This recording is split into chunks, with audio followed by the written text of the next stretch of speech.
Hey there, y'all, and welcome to today's Daily Down and Dirty. My name is Fairlight, and welcome to Airy Fairy Tarot. All right, y'all. Today we start with the Chariot and the Hanged Man. And man, I could talk about the Chariot for like a whole hour, and but you know, it's basically, it's all about aligning to exactly what you want, getting very clear on what it is that you want and going towards that, and not allowing yourself to be detoured, pulled off course by any person, place, thing, situation, circumstance, noun, ideas, whatever they are.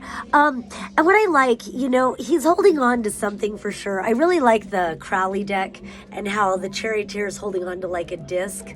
It's like, it reminds me of like the Mayan calendar. He's holding on to like his destiny and stars over his head. But this guy, at least he's just hanging on for the ride. I like when there's no reins present, because no reins, again, the beings pulling the chariot forward, whether it's horses or sphinxes or gargoyles or whatever, these represent those nouns, those people, places, things, situations, circumstances. And what it means is that we will often have these things riding with us, pulling us forward, going along. But as long as we're aligned to what we want, you know, they can ride with us as long as it aligns. But often enough, you know, in honoring the sovereignty of ourselves and others, you know, the paths will divulge, you know, and people or whatever need to go in one direction, but your divine guidance, your alignment, your destiny is pulling you in a different direction. And so no reins means allowing them to go their own way and allowing yourself to be sovereign, to go in the path, in the direction that's true for you. So I don't know why I feel like I need to go so into that, but just being very clear on where you want to go, and don't feel any guilt about your path taking you in a direction separate from others. So then you've got the Hanged Man, and with this Hanged Man, you know, of course it's about patience. You know, you decide which way you want to go and you align yourself, but of course you've got to wait sometimes for things to manifest. But what I often like to say about this Hanged Man is that he is shifting his perspective. And like I said before, he's not like the hermit, where the hermit isolates to find his own inner light.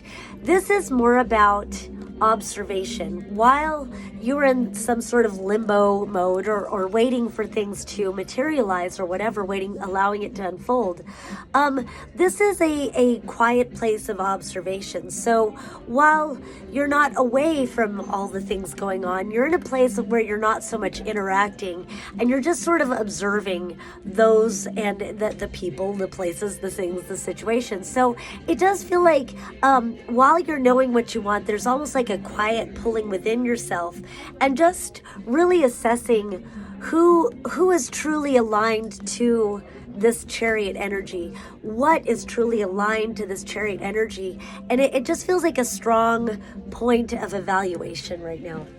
So then we've got the Knight of Pentacles and also the Knight of Wands. So and also with this deck, I don't do reversals, so you know, we're just going to take it all upright.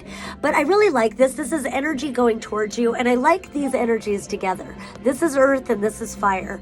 And so this is having an inspired idea, and this could be business, very well could be business, or just whatever you want to plant your seeds for your new reality that you are aligning yourself to. And I like that it is these two energies, because this is the inspiration, this is the motivation, this is the desire to go towards it.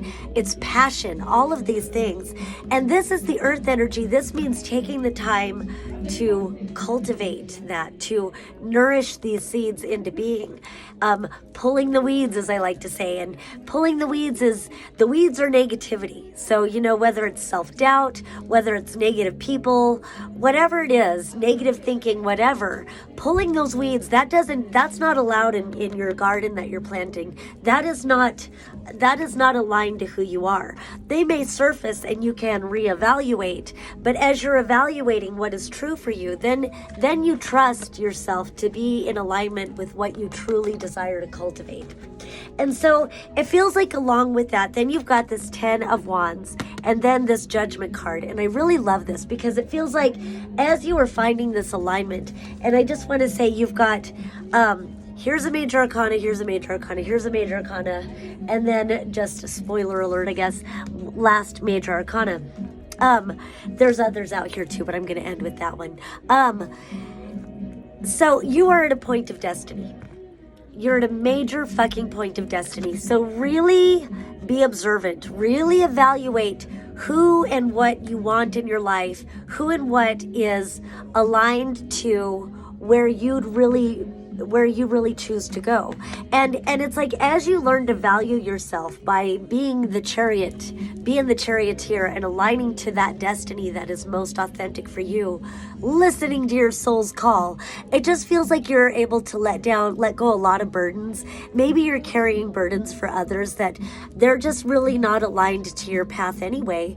And while we don't want to like just drop people or whatever, sometimes it's best to just drop people, or at least release their burden and say, I'm just not going to carry this for you anymore. You're not obligated to be a mule. You're not obligated to be, the oxen that they yoke their shit to. Like, they can deal with their own shit, man. And then, because that's what this is saying to do. Go towards the new. Go towards what's true for you. This is your movie. This is your life, baby. Live for you. It's okay to live for you. You'll benefit others. Don't worry about it. Because then you level up. Then you have this Judgment card. And I love that the roses are down here, because the way I feel about roses, they're the highest vibrational manifested beings in this 3D reality. And I like that there's this hourglass there too, because we are shifting timelines. And that's exactly what this is. By releasing these burdens, these things that don't truly belong to you, you shift timelines into creating a new world for yourself. And think how many more people can benefit by aligning to the world that you create, that's based on authenticity, creativity, and sovereignty, that is aligned to who you truly are. So this leveling up, and then this is just having the strength, knowing yourself, knowing that you can do this. And I kind of feel like this lady taming the beast within, it kind of feels like pulling those weeds in a way, being strong enough to lay down the burdens of others that just aren't aligned to this path that you know that you want to travel, and having the strength to quietly go towards what you want, or loudly go towards what you want. Just being strong enough to value yourself enough to live this authentic, creative life. All right, that's all I have for today. Peace and love until next time.